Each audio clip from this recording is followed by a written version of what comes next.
presumed deceased. Several months later, during a routine audit of communication systems, investigators reviewed the voicemail metadata more closely. The call did not originate from a cellular network. Instead, it was traced to a landline tied to an emergency call box registered within the reserve. That call box was located along a decommissioned service road several miles from where Rowan's backpack was found. Records showed the call box had been taken out of service over 10 years earlier. It was no longer listed on public maps and was believed to be unpowered. Technicians were dispatched to inspect the site. They found the box intact, locked, and unexpectedly active. The internal line was live and connected directly to the reserve office exchange. There were no signs of forced entry. The handset showed no usable fingerprints, despite controlled handling procedures. Soil analysis around the box showed no clear footprints or tire tracks dating to the night of the call. The service road leading to it was rough and rarely used, making recent access difficult to conceal. The distance between the backpack site and the call box was calculated at just over 7 miles across steep, uneven terrain. Based on elevation changes and known routes, the hike would have taken several hours under ideal conditions. Rowan's voicemail suggested injury and limited mobility. No evidence supported the idea that he could have reached the call box before nightfall. Investigators considered whether someone else could have placed the call. However, no witnesses reported vehicles or hikers in the area that evening. Archived gate logs showed no entries or exits after Rowan's arrival. The reserve was closed to the public that day due to seasonal restrictions. Another anomaly emerged from radio records. At 6:58 that evening, a brief transmission was logged on the reserve frequency. It lasted 2 seconds and contained only static mixed with a faint human exhale. No radio identification signal was attached. All search personnel were accounted for and reported no transmissions at that time. The phone system provider confirmed the voicemail was recorded in real time. There was no delay, buffering, or forwarding issue documented. The landline connected directly to the reserve exchange without passing through cellular infrastructure. The timestamp was considered reliable. After months of review, the investigation concluded with no explanation that fit all known facts. Rowan Hale's disappearance remained unresolved. The voicemail was classified as an unexplained communication event linked to a missing person case. The emergency call box was permanently disabled and later removed from internal maps. Years later, the case is still mentioned during ranger training sessions, usually in quieter tones. The voicemail remains archived with its original timestamp and source information. It stands as the only confirmed message from someone who, according to all physical evidence, was already gone. This forest ranger station logged a shift that never happened. According to internal timekeeping records, a full overnight shift was logged at a ranger station that had been locked and empty. In mid-November of 2014, a temporary forest protection officer named Calder Wynn was assigned to a small ranger station deep inside a protected woodland corridor. Calder was 39 years old and had worked rotating contracts, monitoring access roads, checking wildlife cameras, and responding to after-hours alarms. The station was remote, operating with minimal staff and closed to the public during winter months. That week, Calder's role was straightforward. He was scheduled to cover daytime patrols only, documenting fence damage, and updating camera batteries before seasonal closure. Overnight staffing had been suspended weeks earlier due to budget limits. The station was locked every evening at 6, with alarms armed and logs finalized by the last departing ranger. On Tuesday, November 18th, Calder arrived just before 8 in the morning. He unlocked the station, disarmed the alarm, and began his routine checks. Inside, everything appeared normal at first. The lights were off, the heater was cold, and the logbook sat open on the front desk where it had been left the previous afternoon. While reviewing the logbook, Calder noticed something that stopped him. The overnight shift section for the previous night was filled out. A name was signed, arrival and departure times were entered, and routine notes had been written neatly in blue ink. The shift spanned from 6:30 in the evening until 6:15 the next morning. There was only one problem. No overnight shift had been scheduled, and no ranger was assigned to work it. The signature did not belong to any current staff member. It was unfamiliar, but written confidently, without hesitation marks. The notes described uneventful conditions, including temperature checks, generator status, and perimeter walks completed at regular intervals. Each entry matched the format used by trained staff. Calder checked the security panel. The alarm history showed the system had been disarmed at 6:28 the previous evening and rearmed at 6:17 that morning. Those times aligned almost exactly with the logged shift. There were no error codes or forced entry alerts. Assuming a clerical mistake, Calder contacted the regional office by radio. Supervisors confirmed no one had been scheduled overnight and no authorization had been issued for station access. Maintenance staff also confirmed no work orders required entry during that time. Calder conducted a walkthrough of the station. The kitchen showed signs of use. A coffee mug sat in the sink, still faintly warm. The trash bin contained a used paper towel. The restroom showed fresh water droplets in the sink basin. None of this had been present when the station was locked the prior afternoon. The station's exterior told a similar story. Boot prints circled the building in the frost, forming a consistent patrol path. The prints were clear and evenly spaced, suggesting calm walking rather than hurried movement. Calder followed them until they faded near the tree line. Security camera footage was reviewed next. Cameras covered the front entrance, the equipment shed, and the access road. From 6:30 onward, footage showed normal nighttime conditions. No vehicles arrived, no figures appeared, doors were not visibly opened, yet interior sensors recorded movement throughout the building at regular intervals. The generator log showed it had been checked twice overnight, with readings entered digitally at times matching the handwritten notes.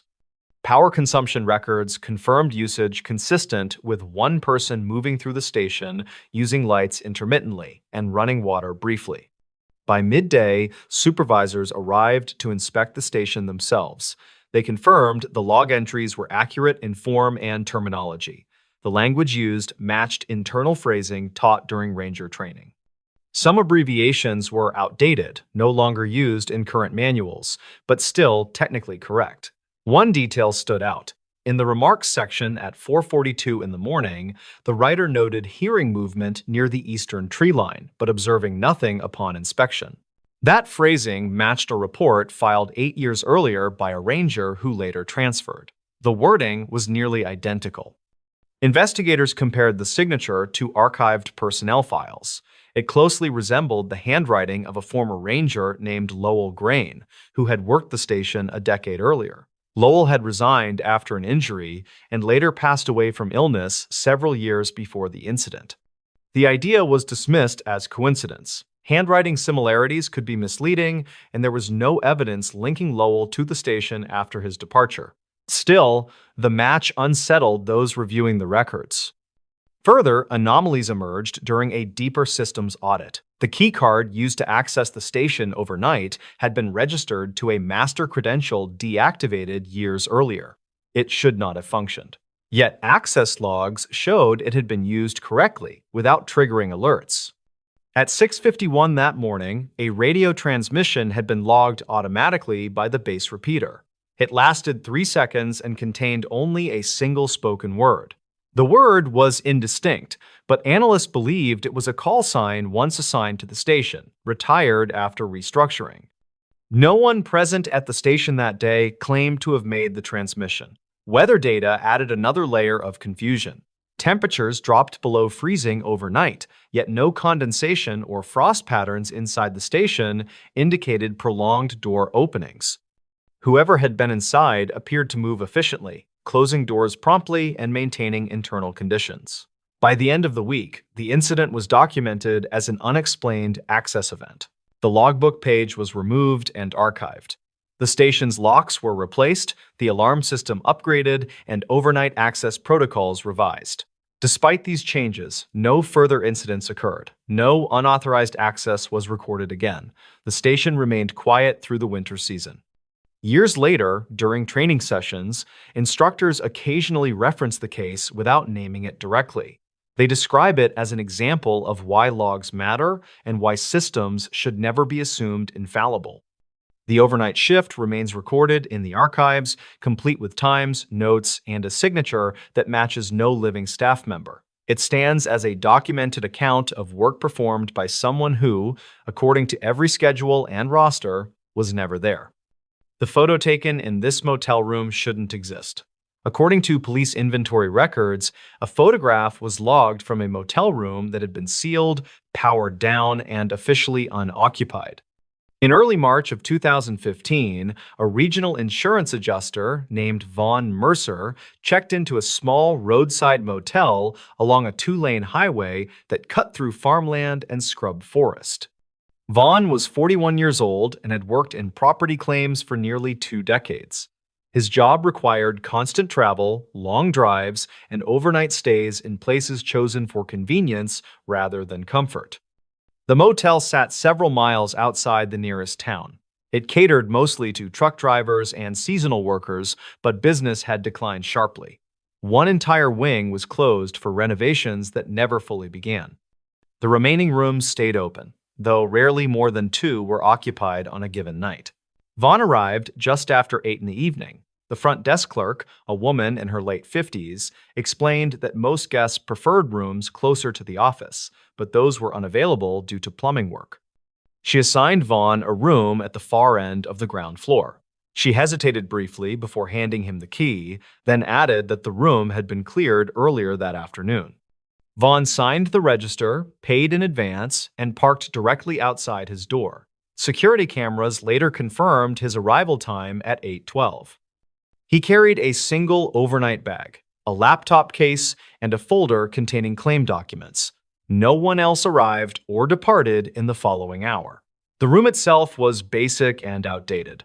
The carpet was threadbare, the curtains thin, and the air smelled faintly of cleaning chemicals. Vaughn set his bag on the chair, turned on the television at low volume, and plugged in his phone to charge. He reviewed emails and entered notes from inspections he had completed earlier that day. At 9:14, Vaughn sent a text message to a coworker confirming his location and expected departure time the next morning. The message was delivered successfully. After that, his phone showed no outgoing calls, texts, or data usage. Sometime during the night, Vaughn disappeared. When he failed to arrive at his next appointment by 10 the following morning, his employer attempted to reach him. Calls went unanswered. By noon, the motel manager was contacted and asked to check the room.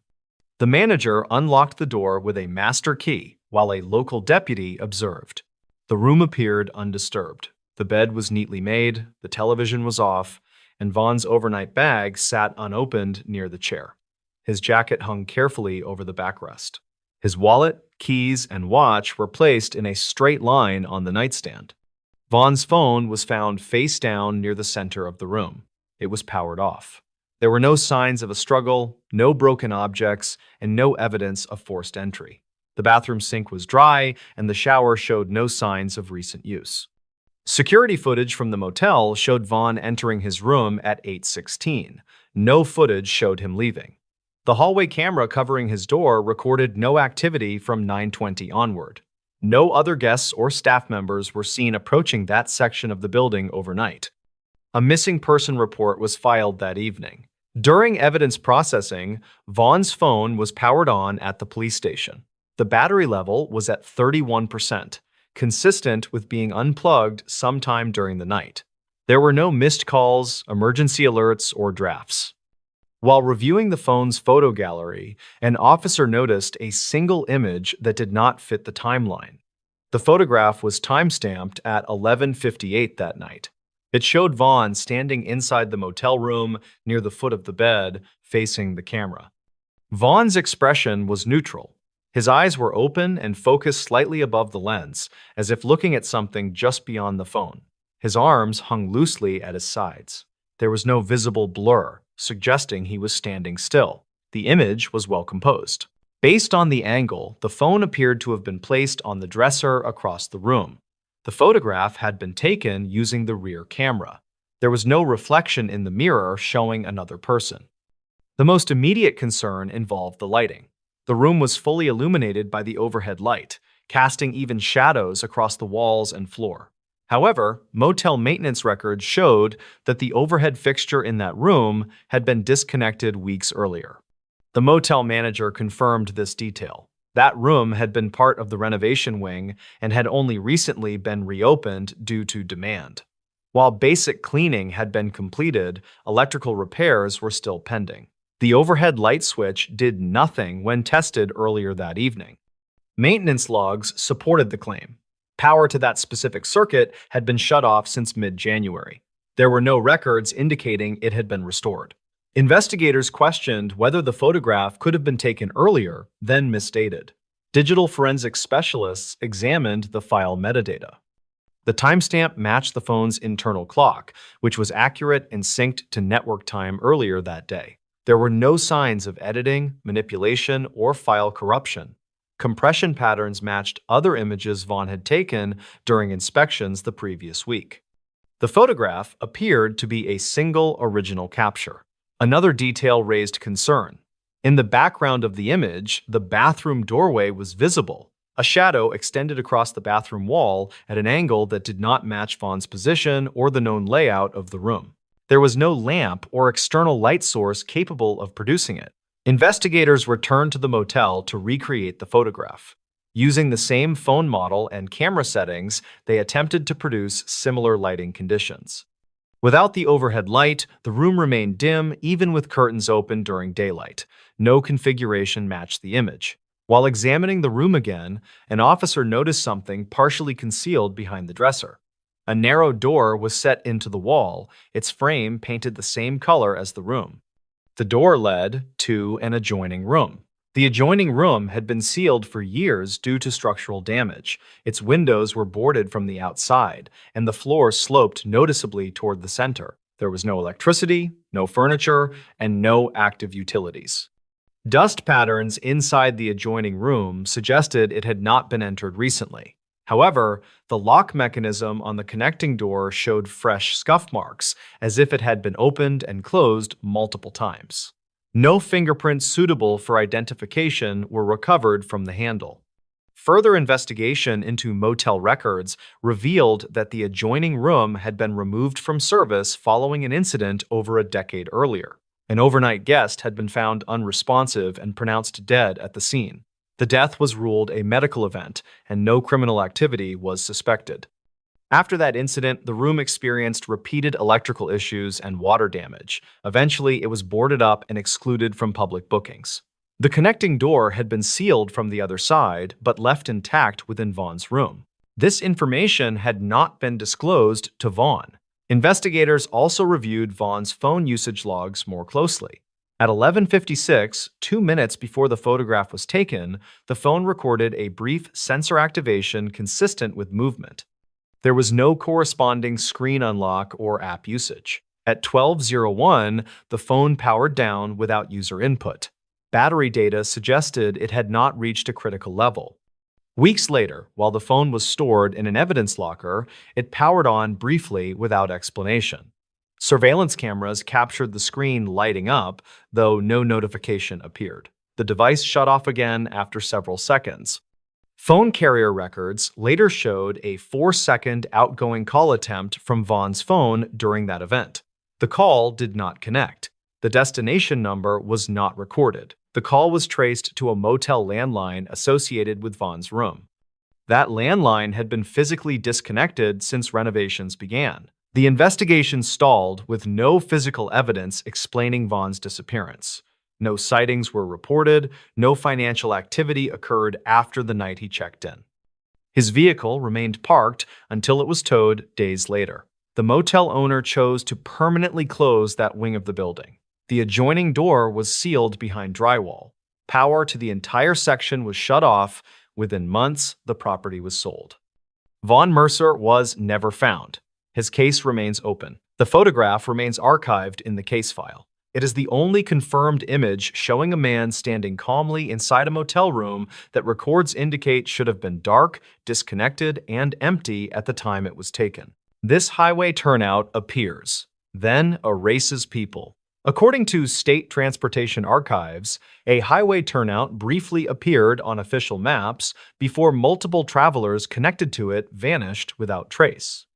In late August of 2016, a civil engineering surveyor named Nolan Bricks was assigned to document erosion along a remote stretch of interstate cutting through high desert terrain. Nolan was 43 years old and had spent most of his career evaluating road safety, drainage failures, and shoulder degradation in low-traffic regions. His work often placed him alone on long, empty highways for hours at a time. The assignment that week was considered low risk. Nolan was to drive a 100-mile segment, stop at pre-marked mile points, photograph runoff damage, and log shoulder conditions. The route passed through barren land with minimal development and few exits. Cell service was inconsistent, but Nolan carried a state-issued satellite tracker for emergencies. On Monday morning, Nolan checked in with the regional office and began driving eastbound just after 7. His first 3 stops went as expected. Photos were uploaded during brief service windows, and his tracker showed steady movement along the route. At 10:23, Nolan made an unplanned stop. His vehicle data later showed a turn signal activation followed by deceleration at mile marker 87. There was no scheduled turnout listed there in the survey plan. However, Nolan's dash camera recorded a narrow paved pull-off on the right shoulder, marked by a faded reflective sign reading "Scenic Rest." The turnout was small, barely wide enough for 2 vehicles. Beyond it, the desert stretched flat and quiet, broken only by low scrub and distant rock formations. Nolan pulled in, parked, and shut off his engine. He exited the vehicle and walked several steps away, holding his camera. The dash camera continued recording for another 3 minutes. It captured Nolan framing shots of the pavement edge and surrounding ground. At one point, he looked toward the highway with a puzzled expression, then glanced back at the turnout sign. He appeared to check his tablet, then looked up again. At 10:29, Nolan walked out of frame. The dash camera showed only the empty turnout and open desert. The recording ended normally when the vehicle battery entered sleep mode. When Nolan failed to check in at noon, the regional office attempted contact. Calls went unanswered. His tracker showed no movement after 10:30. By mid-afternoon, supervisors initiated a welfare check through Highway Patrol. Troopers reached mile marker 87 just before 5. They found Nolan's state vehicle parked on the shoulder, but the turnout was gone. In its place was a continuous stretch of asphalt with no paved pull-off. There was no sign, no widened shoulder, and no tire marks leading away from the road. The vehicle sat partially on gravel, hazard lights off, doors unlocked. Nolan was not inside. His camera, tablet, and safety vest were on the passenger seat. His keys were in the ignition. There were no signs of a struggle or collision.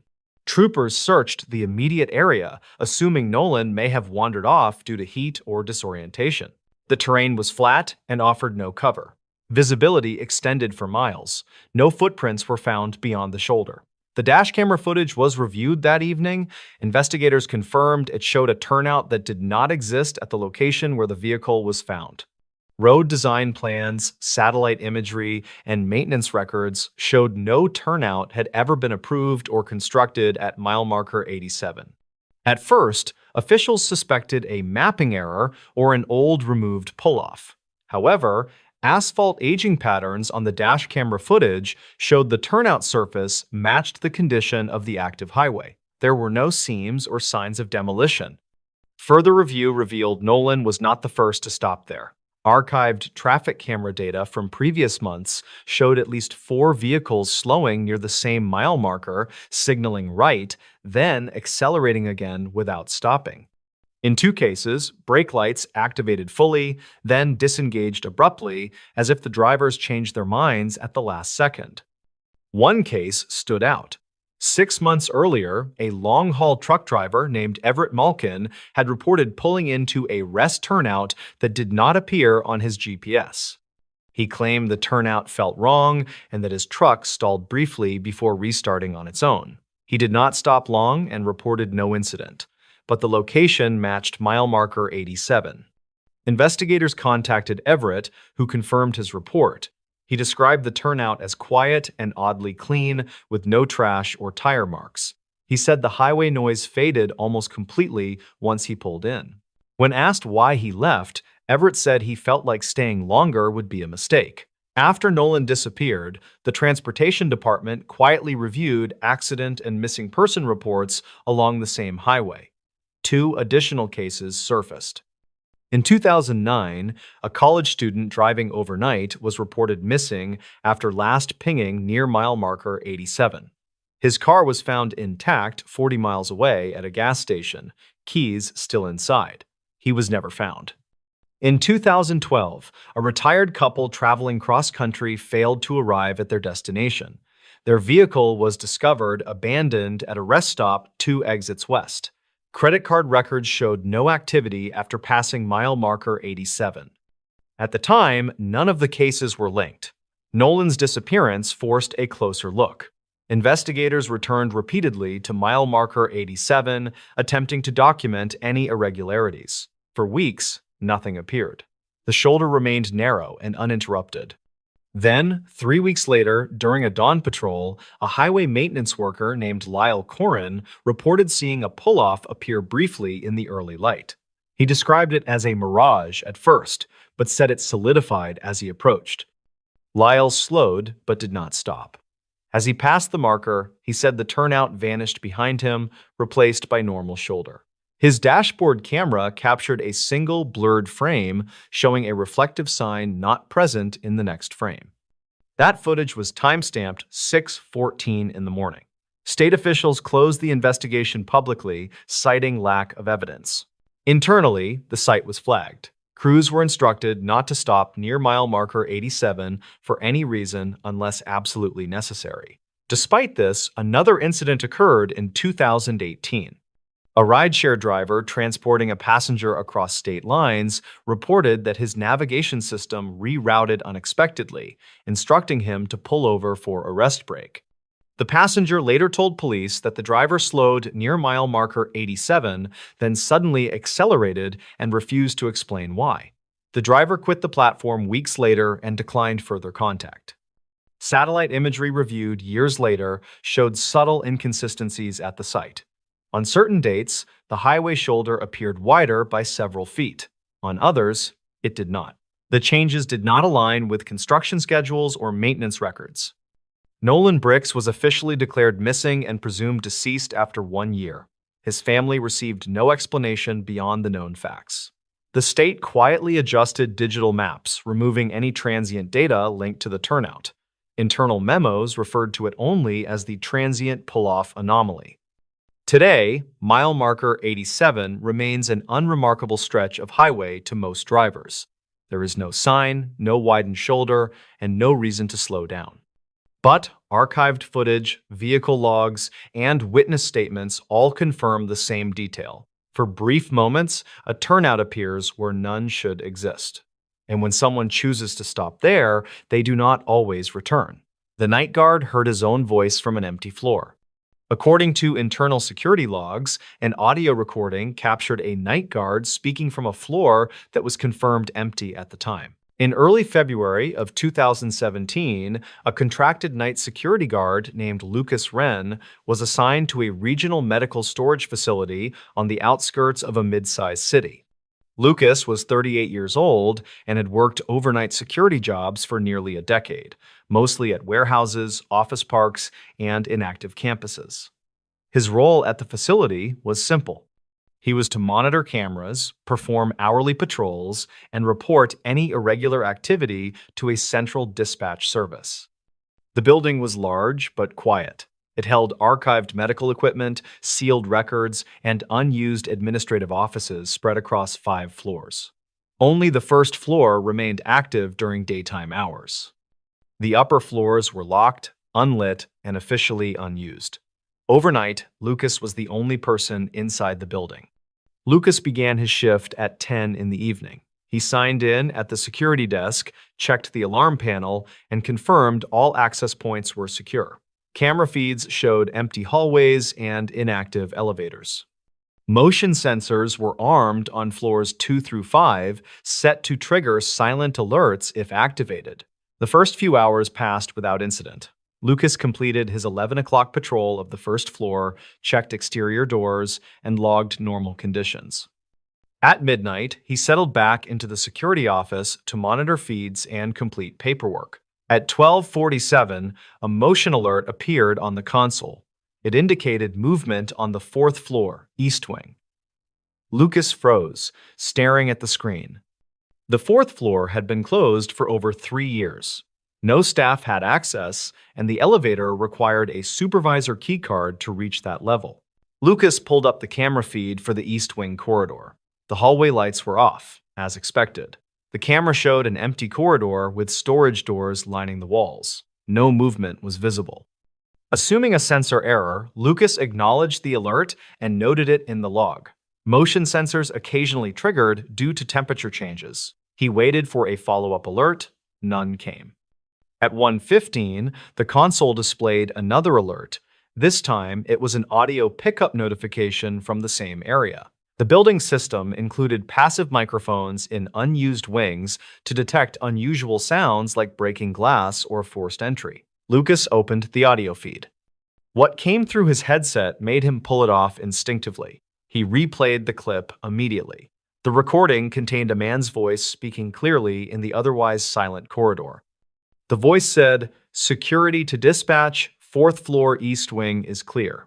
The tone was calm and professional, matching standard patrol language. It was Lucas's voice. The timestamp showed 1:13 in the morning. At that exact time, Lucas had been seated at the security desk on the first floor. Dispatch logs confirmed he had not made any radio call. Lucas checked the radio unit beside him. It was powered on, but showed no recent transmissions. He had not pressed the call button. Trying to stay rational, Lucas assumed the system had glitched and replayed an old recording. He checked the file properties. The audio was newly created, stored as a fresh clip, and linked to the fourth floor microphone. His pulse quickened as he pulled up live camera feeds again. The fourth floor remained dark and empty. No doors opened. No shadows moved. Lucas contacted Central Dispatch to report a possible system malfunction. He explained that an audio pickup had captured a voice matching his own. The dispatcher acknowledged the report and advised him to continue monitoring while they checked system diagnostics. At 1:36, another audio alert triggered. This time, Lucas did not remove his headset. He listened as the recording played.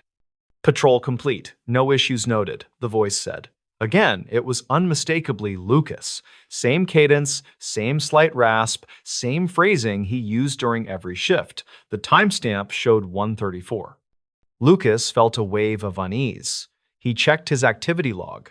At 1:34, he had been writing notes and sipping coffee. The security desk camera confirmed he had not left his chair. Dispatch called back moments later. They reported no system errors and no evidence of looping audio. The dispatcher asked Lucas to confirm his location verbally. Lucas did so, stating clearly that he was on the first floor and had not patrolled the fourth. There was a pause on the line before the dispatcher replied. She told Lucas that, according to their system, a patrol acknowledgement had been received from the fourth floor microphone moments earlier. At this point, protocol required visual confirmation. Lucas was instructed to conduct a physical check of the area. Reluctantly, Lucas grabbed his flashlight and radio.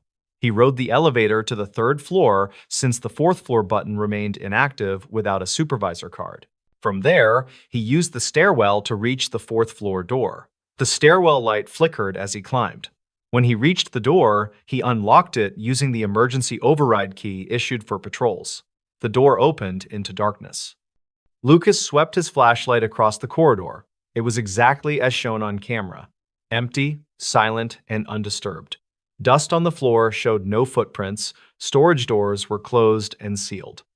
He walked the length of the east wing slowly, announcing his presence as trained. His voice echoed softly down the hall. No response came. After completing the patrol, Lucas returned to the stairwell and locked the door behind him.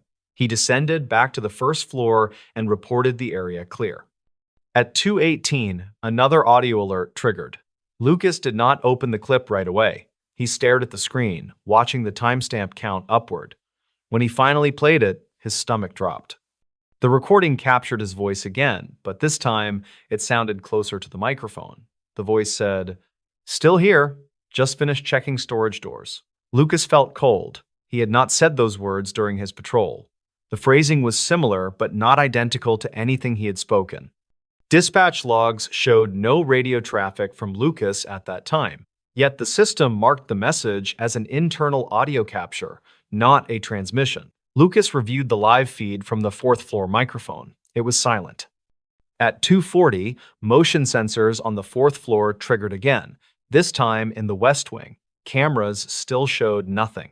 Dispatch instructed Lucas to remain on the first floor and await backup. A supervisor was dispatched from another site with an estimated arrival time of 40 minutes. While waiting, Lucas reviewed previous shift logs. He discovered something unsettling. Over the past 6 months, there were 3 instances where audio alerts had been logged overnight from the fourth floor. In each case, the recordings were brief and marked as system noise. No one had reviewed them closely. Lucas opened the archived files. Each clip contained a male voice speaking patrol-style phrases. The voice was not clearly identified in the notes, but to Lucas, it sounded uncomfortably similar to his own. The earliest clip was dated November of 2016, months before Lucas was assigned to the site. At 3:11, the supervisor arrived and entered the building. Together, they reviewed the logs and audio files. The supervisor agreed the voice sounded like Lucas, but could not explain how that was possible. They conducted a joint patrol of the fourth floor. Again, nothing was found. By morning, the incident was escalated to facility management. An internal investigation was launched. Audio equipment on the fourth floor was inspected and tested. No faults were found. No stored recordings matched the ones captured that night. The conclusion listed the event as an unexplained audio anomaly. Lucas requested reassignment and was granted it within a week. He refused to work night shifts after that. Before leaving the site, Lucas was asked to review one final clip discovered during a deeper system audit. The recording was timestamped 2013, long before Lucas worked security at all. The voice on the recording used his exact phrasing, his exact tone, and ended with the words, "End of shift." The fourth floor remains closed. Audio monitoring was later disabled. The recordings remain archived, labeled clearly with date, time, and location. They are the only documented instances of a night guard's voice being heard performing duties on a floor where no one was present, including the guard himself. This abandoned cabin recorded breathing with no one inside. According to county evidence logs, an audio recorder captured steady human breathing inside an abandoned cabin while the structure was confirmed empty. In late October of 2018, a wildlife monitoring technician named Aaron Kells was assigned to service passive recording equipment in a protected forest basin. Aaron was 42 years old and had worked seasonal contracts for over 15 years, specializing in acoustic monitoring of animal movement and illegal hunting activity. His job often required long hikes to isolated locations where equipment could remain undisturbed for months. The cabin sat deep within the basin, more than 6 miles from the nearest access road. It had been built decades earlier for fire watch crews, but was abandoned after repeated structural issues. The roof sagged, the windows were boarded, and the interior was considered unsafe for occupancy. Entry was restricted except for authorized monitoring work. Aaron arrived at the trailhead just after sunrise. He checked in by radio, noted clear weather conditions, and began hiking toward the cabin with a pack containing fresh batteries, data cards, and a handheld recorder. The device was designed to activate when sound exceeded a low threshold, capturing audio clips for later review. The plan was simple. Aaron would replace the recorder mounted inside the cabin, test it briefly, then leave before dusk. He had performed similar work dozens of times without incident. When Aaron reached the cabin shortly after noon, he performed a standard exterior check. The door was secured with a steel latch and numbered seal. The seal was intact. No footprints surrounded the structure, and no wildlife signs were present near the entrance. Aaron unlocked the door, entered briefly, and swapped the recorder mounted near the back wall. The interior smelled of dust and rot. Light filtered through cracks in the boards, but visibility was poor. He completed the task in under 10 minutes, relocked the door, applied a new seal, and noted the serial number in his log. Before leaving, Aaron activated a secondary recorder placed beneath the floorboards, intended to capture vibrations and low-frequency sounds. He tested it by clapping once inside the cabin. The device responded as expected. Aaron exited, secured the door again, and began the hike back toward the trailhead. He checked out by radio at 4:30 and left the basin before nightfall. 2 weeks later, Aaron returned to the office to process the collected data. Most of the recordings were uneventful. Wind, distant animal movement, and occasional tree creaks filled the files. Then he reached a set of clips time-stamped 3 days after his visit. The first clip lasted 20 seconds. It contained a faint, rhythmic sound. Aaron adjusted the volume and listened closely. It was breathing. The sound was slow and steady, clearly human in cadence. Inhale, exhale, pause, repeat. There was no accompanying movement, no footsteps, and no wind interference. Like slow in Mani 2045 and Mani Docs 10, and the reddesting of you unsubscribe on the problem site at Raise Docs 10. The microphone sensitivity matched the profile of someone standing or sitting very close to the device. Aaron flagged the clip and reviewed the next file. The second clip was longer. The breathing continued, joined briefly by a subtle fabric rustle, as if clothing shifted. No speech occurred. The sound stopped abruptly at the end of the recording window. Over the next hour, Aaron identified 11 separate clips captured over a 4-hour period. All contained the same breathing pattern. The intervals between clips suggested the source remained inside the cabin for an extended time. Concerned, Aaron reported the anomaly to his supervisor. The supervisor reviewed the files and agreed the audio did not match known wildlife patterns. The cadence was too regular, and the frequency range matched adult human respiration. A site inspection was scheduled for the following morning. A team of 3, including a ranger and a safety officer, returned to the cabin. They approached cautiously, documenting the seal on the door before entry. The seal, applied by Aaron, remained intact and unbroken. Inside, nothing appeared disturbed. Dust patterns on the floor were undisturbed. No food, clothing, or personal items were present. The recorder sat in its mounting bracket, untouched. The team removed the device and reviewed its internal logs. The timestamps matched the audio files. The recorder had activated repeatedly without registering any door movement or vibration spikes consistent with entry. Investigators expanded the inspection to the surrounding area. No footprints were found. No evidence of camping or sheltering appeared nearby. The nearest trail showed no signs of recent use. Back at the office, the audio files were sent to an external acoustic analyst. The analyst confirmed the sounds were consistent with human breathing at close range. The pattern showed subtle variations typical of a living person, not mechanical noise or looping audio. The possibility of contamination was considered. Technicians verified the recorder model had no storage of prior audio and no wireless capability. Each clip was captured live and written directly to the data card. Another anomaly emerged during analysis. In 2 of the clips, a second sound appeared beneath the breathing. It was extremely faint but rhythmic, resembling a slow footstep on wood. The interval suggested someone shifting weight periodically, though no creaking typical of the cabin structure was present. Weather data was reviewed. On the day of the recordings, temperatures dropped sharply overnight, but wind speeds remained low. There were no storms or seismic activity. The investigation broadened. Archived data from the same cabin was reviewed, spanning the previous 5 years. 3 earlier instances surfaced. In 2012, a short clip captured a single exhale followed by silence. It was dismissed as wind interference at the time. In 2015, a recorder logged intermittent breathing sounds for nearly an hour. The file was marked as corrupted and archived without review. In 2017, a ranger reported hearing faint sounds inside the cabin during a routine exterior check. The report was informal and never escalated. None of those incidents had resulted in a confirmed explanation. To rule out unauthorized entry, the team installed motion sensors and an additional camera outside the cabin. The cabin remained sealed. Over the next month, no movement was detected. Then, during the third week of monitoring, another set of breathing recordings appeared. This time, the audio was closer and louder. In one clip, a brief whisper-like sound occurred, though no words could be identified. The sound profile suggested the source was directly above the recorder.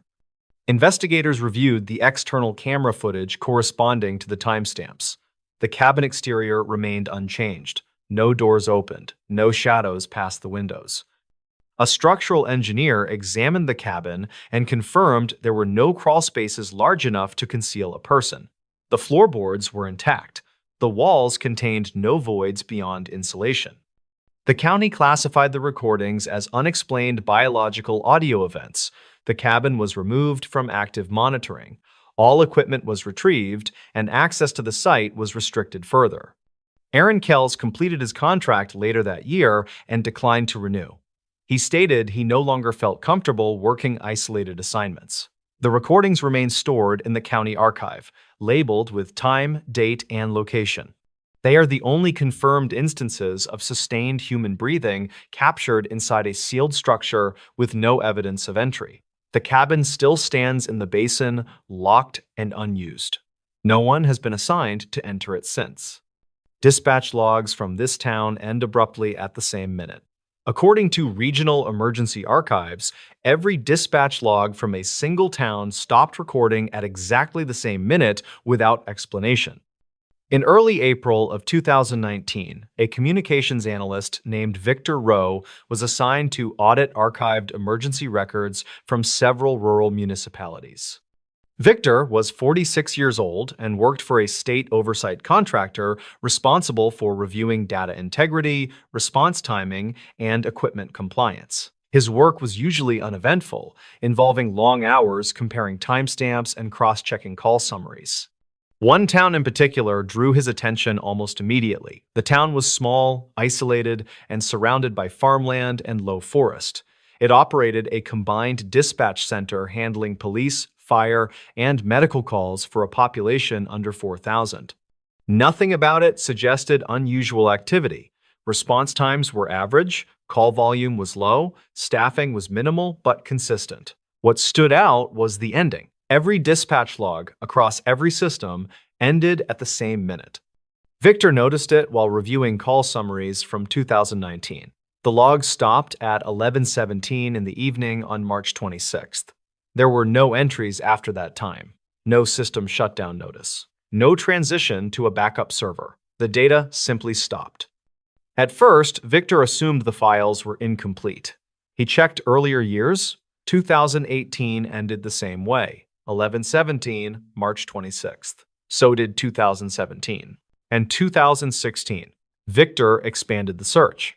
Every available digital dispatch record from that town ended at 11:17 on March 26th, regardless of year. Police calls, fire calls, ambulance dispatches, internal radio logs, even automated system health checks all stopped at that minute. Earlier years used different software platforms, different vendors, and different hardware. Yet the ending point remained identical. Victor contacted the county office to request clarification. The clerk confirmed the town still operated its own dispatch center. Calls were handled locally and then mirrored to county systems when necessary. There had been no reported outages or closures. When Victor asked for records after 11:17, the clerk paused. She said those records were not accessible through normal requests and suggested he speak with the town administrator. Victor scheduled a visit. He arrived in town 2 days later. The dispatch center was housed inside the municipal building, a low concrete structure beside the police station. From the outside, everything appeared normal. Patrol cars were parked. Lights were on. People came and went. Inside, Victor met the town administrator, a man named Harold Metz. Harold was in his early 60s and had worked for the town for most of his career. When Victor explained his findings, Harold did not seem surprised. He said the issue had been noticed before. Harold explained that dispatch operations technically continued after 1117, but records from that point forward were handled differently. When Victor asked what that meant, Harold hesitated, then said the logs were considered unreliable. Victor requested to see them anyway. Harold declined, stating the records were restricted under an internal policy enacted years earlier. He did not elaborate. Victor then asked a more specific question. He asked why the cutoff minute never changed. Harold did not answer immediately. Instead, he asked Victor how much he already knew. Victor explained that he only knew the data ended abruptly and uniformly. He had no theory beyond a possible automation error. Harold sighed and told Victor to follow him. They walked down a hallway into a small conference room. Inside was a metal filing cabinet with a faded label. Harold unlocked it and removed a single binder. He placed it on the table and opened it. Inside were printed dispatch summaries. They all ended at 1117. Harold explained that years ago, before the town upgraded its systems, dispatchers noticed something odd. Every year, on March 26th, calls would continue to come in after 1117, but the recordings and logs would not save properly. At first, they blamed equipment, then software, then human error, but the problem persisted through multiple upgrades. Harold said the town stopped attempting to preserve logs after that minute because reviewing them caused issues. Dispatchers reported audio distortion, missing segments, and entries that contradicted known events. Victor asked what kind of contradictions. Harold said there were calls logged that no one remembered taking. Units were dispatched that no one recalled sending. Responses were recorded for incidents that never appeared on police or medical reports. Victor requested audio samples. Harold shook his head and said those were not kept. Victor pressed further. He asked why the cutoff time was always 1117. Harold told him that was when it started. The first incident occurred years earlier, long before Victor's review period. On March 26th of that year, at exactly 1117, the dispatch center received a call that no one could explain. The call did not come from a phone number. It appeared as an internal line.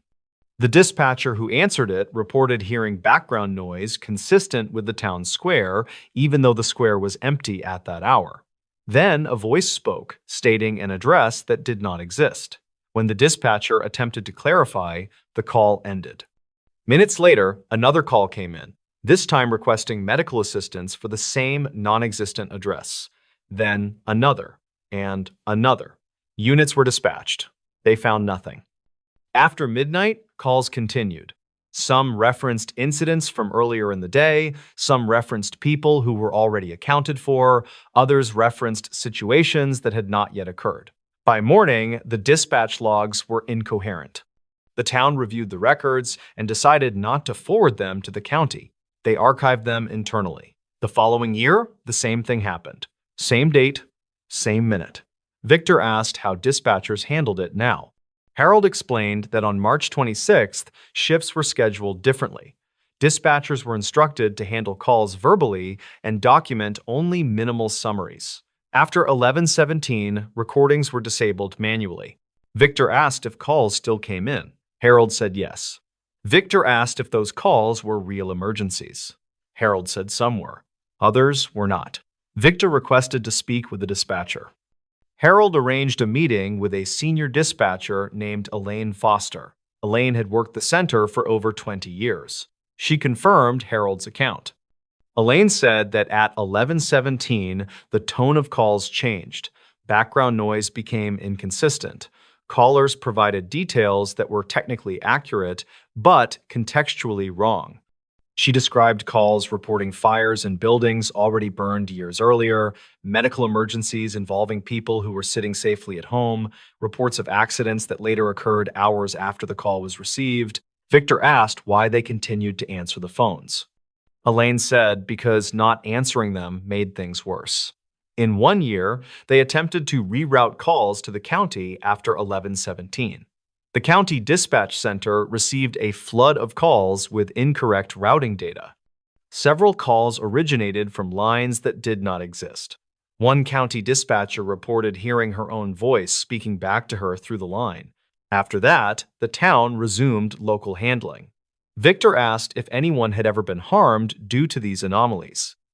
Elaine said no one could say for sure. She did say that several incidents reported during the 11-17 window later matched real events in altered forms, minor injuries instead of severe ones, property damage instead of loss of life, near misses instead of collisions. Victor reviewed physical logbooks from earlier decades. Even handwritten logs stopped at the same minute. Some pages contained marginal notes written later, short phrases like incomplete, unstable, do not copy. Victor requested to stay overnight on March 26th. Harold strongly advised against it. Victor insisted. The town allowed him to observe from the conference room without direct system access. At 11:16, the dispatch center was calm. At 11:17, the room changed. Victor could not describe it clearly later. He said the air felt heavier. The radios crackled more often, the phone lines lit up more frequently. He heard calls being answered. He heard addresses spoken that did not appear on any map. He heard a dispatcher repeat information slowly, as if trying to ground it. Victor checked his watch repeatedly. At 11:30, he noticed something else. The wall clock above the consoles had stopped. It read 11:17. All of them had. Victor left the next morning with limited notes. His official report cited data corruption and legacy system conflicts. Privately, he archived his findings. The dispatch logs from the town still end at 11:17. They always have. And according to those who work there, the calls never really stop. This lake returned a body that wasn't missing. According to county recovery records, a body was pulled from a lake belonging to a man who was confirmed alive at the time. In mid-June of 2020, a water quality inspector named Patrick Elrow drove to a remote reservoir to conduct routine sampling. Patrick was 51 years old and had worked for the Regional Environmental Authority for over 20 years. His job involved checking algae levels, measuring oxygen content, and inspecting shoreline runoff points. The work was solitary but predictable, and Patrick followed the same procedures at every site. The reservoir sat in a forested basin several miles from the nearest town. It was man-made, created decades earlier to support irrigation and flood control. Recreational access was limited. Swimming was discouraged, and boating required permits. Despite this, the lake was popular with anglers and hikers due to its quiet setting. Patrick arrived shortly before 9 in the morning. He parked near the maintenance dock, logged his arrival time using the handheld system, and began preparing his sampling equipment. Weather conditions were calm. The water surface was smooth, and visibility was good. At 9:42, Patrick completed his first shoreline sample. He uploaded the data successfully and moved toward the dock to collect a deeper water reading. That was when he noticed something near the far edge of the lake. At first, it appeared to be debris. Patrick raised his binoculars and focused. What he saw made him lower them immediately. A body was floating near the reeds.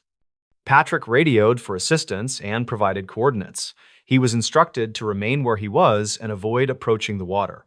Local deputies and a water recovery team were dispatched. Within 40 minutes, responders arrived. The body was retrieved carefully and brought to shore. It belonged to a middle-aged man wearing jeans, boots, and a dark jacket. There was no visible trauma. No identification was found on him. The deputies documented the scene and began the standard missing person cross-check. One deputy read the name from the recovered fingerprints and paused. The name belonged to a local resident named Calvin Morrow. Calvin Morrow was not missing. In fact, Calvin Morrow was at work. Dispatch confirmed that Calvin had clocked in at a manufacturing plant across the county at 6 that morning. Supervisors at the plant verified he was currently on shift. A deputy was sent to confirm in person. While waiting, responders continued processing the scene. The body was estimated to have been in the water for less than 24 hours. Water temperature and skin conditions supported that assessment. The clothing on the body matched what Calvin was reportedly wearing the previous evening, according to his wife. She was contacted and confirmed the jacket and boots looked identical. At 10:37, the deputy at the plant called back.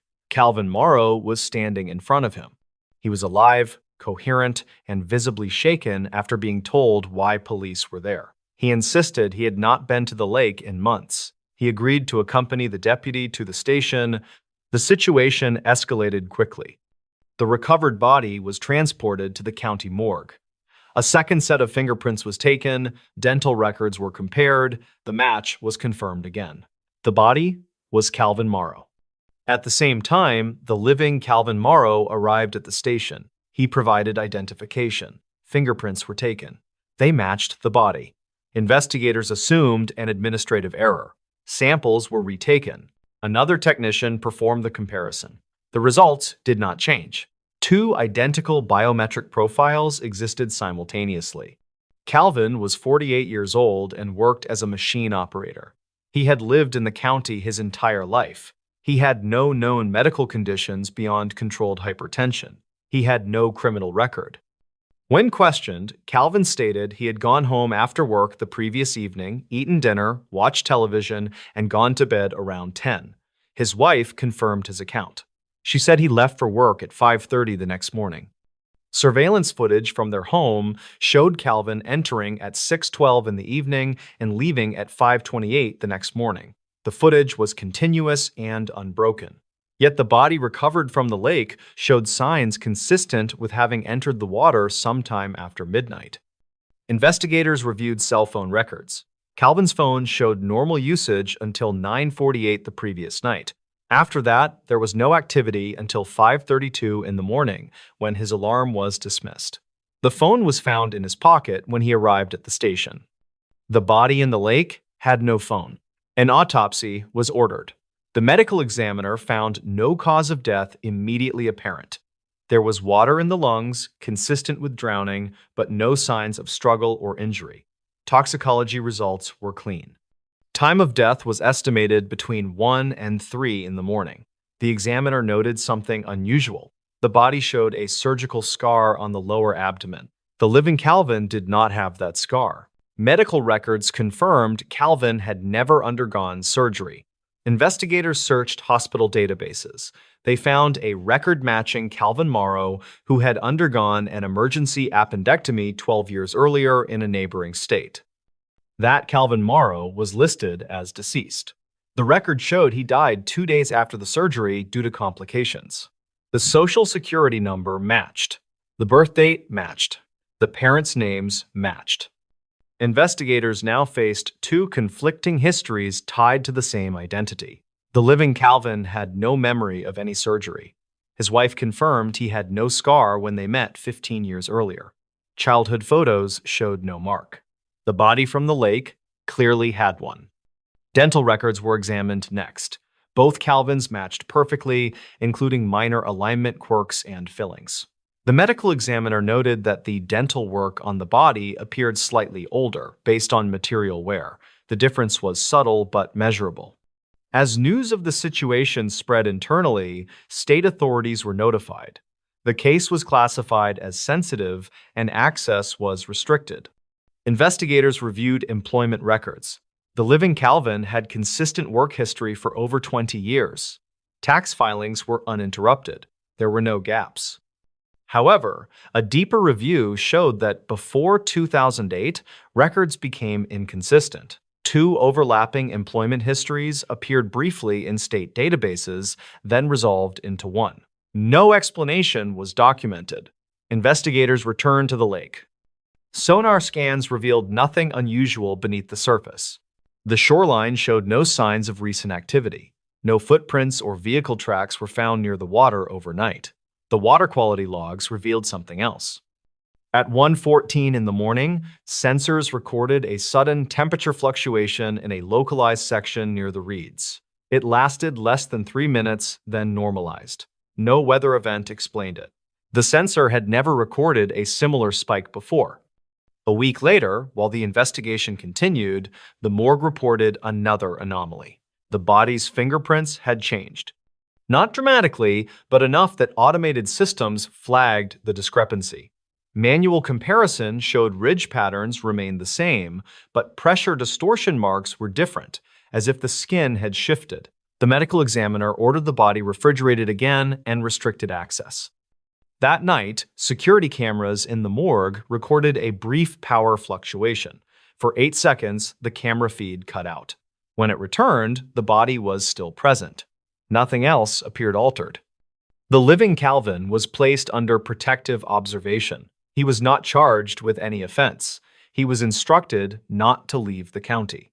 Calvin reported increasing discomfort. He said he felt watched, especially near water. He reported waking at night with the sensation of holding his breath. Medical examinations found nothing physically wrong. On the 10th day after recovery, the body in the morgue began to decompose rapidly, far faster than expected under controlled conditions. Within hours, it was no longer viable for further testing. The medical examiner documented the change and ordered cremation, citing biohazard concerns. Authorization was granted by the county under emergency provisions. The ashes were sealed and stored. 2 days later, the lake level dropped unexpectedly by several inches. No release had been scheduled, no leak was found. At dawn the following morning, Patrick Elrow returned to the reservoir for follow-up sampling. Near the same reeds, something floated at the surface. It was a jacket.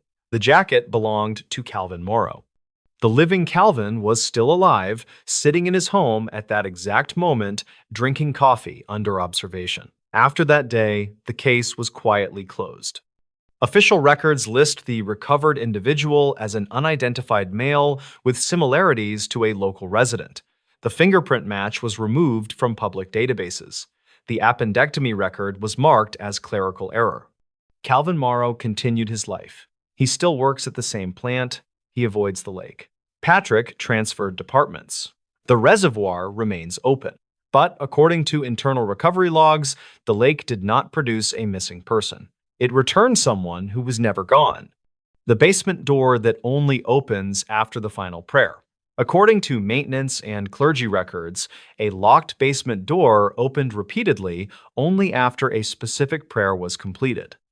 In early December of 2018, a facilities caretaker named Owen Carth was assigned to oversee after-hours maintenance at a small hillside chapel outside a rural town. Owen was 53 years old and had worked custodial and repair jobs for religious properties most of his adult life. He was familiar with old buildings, aging infrastructure, and the odd sounds that came with them at night. The chapel was modest, built decades earlier by a local congregation that had since dwindled. Regular services were still held twice a week, mostly attended by elderly parishioners. The building included a sanctuary, a small office, storage rooms, and a basement that was officially listed as sealed and unused. Owen's duties were straightforward. He checked heating systems, ensured doors were locked, and addressed minor repairs reported by staff. He worked evenings to avoid disrupting services. On his first night at the chapel, nothing seemed out of place. The basement door was located at the back of the sanctuary, partially hidden behind a folding partition. It was a solid wooden door reinforced with a steel frame and secured by a keyed deadbolt. A sign above it read, "Authorized access only." Owen was told the basement contained outdated electrical systems and unstable flooring. He was also told not to open it. For the first 2 weeks, Owen worked without incident. He noted the usual creaks, the ticking of cooling pipes, and the occasional wind pressing against stained glass. He locked up each night by 10, armed the alarm, and left. The first anomaly occurred during an evening service. Owen stayed late to observe. The chapel hosted a small prayer meeting led by an elderly pastor named Harold Vance. Attendance was sparse, fewer than 15 people seated in the pews. Owen remained near the back, waiting to secure the building afterward. As the service ended, Pastor Vance led the congregation in a final prayer. His voice was steady and practiced. When the last words were spoken, a low sound echoed through the sanctuary. It sounded like a latch moving. Several attendees glanced around, confused. Owen felt the vibration through the floor beneath his boots. After the congregation left, Owen approached the source. The basement door was ajar. He was certain it had been locked earlier. He checked the deadbolt. It hung open, unlocked, without signs of tampering. Owen closed the door and locked it again, assuming human error. The next morning, he reported the incident to the chapel administrator, a woman named Marlene Schaff. Marlene said the door had done that before, but rarely. She blamed pressure changes from the heating system. Owen accepted the explanation, though it did not fully satisfy him. The second incident occurred 3 nights later. No service was scheduled that evening. Owen was alone in the building, replacing light fixtures in the office wing. At 9:45, the alarm panel registered a brief door sensor alert from the basement entrance. The alert cleared itself within seconds. Owen walked to the sanctuary. The basement door remained closed and locked. Confused, he checked the event log. The alert time corresponded exactly to 9:41. That time meant nothing to Owen until the following Sunday. That evening, another service was held. Different pastor, different congregation size, same final prayer. At 9:41, as the prayer ended, the basement door unlocked itself and opened several inches. This time, Owen watched it happen. He stood 10 feet away and saw the deadbolt retract smoothly, without sound.